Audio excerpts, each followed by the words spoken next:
तर तुम्हाला सर्वप्रथम पॅरालिसिस झालेलं होतं. त्या हिशोबाने काय झालं, माझा हात आणि पाय दोन्ही राईट हँड सगळं हे झालेलं. पॅरालिसिस नंतर तुम्हाला ऑपरेशन केलं का तुमचं? हां, मी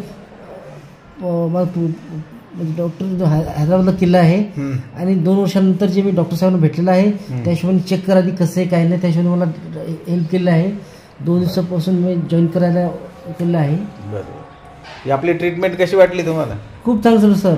माझं मन एकच आहे, आज काही लोकांना 100 टाकणार आहे, फक्त माझं एकच म्हणलं बाबा ज्या हिशोबाने मला हेल्प केलं आहे खूप चांगले आहे. अजून पण फ्युचरली लोकांना मी करावं इच्छा आहे. अच्छा, ही ट्रीटमेंट घ्यावी बा फ्युचरने लोक. हां सर. ऑपरेशन कुठे इथं झालं तर या असं उभे साईड आणि आडवी साईड. अच्छा. हां, आणि हे पाय असं. अच्छा. हां, ठीक आहे. सर.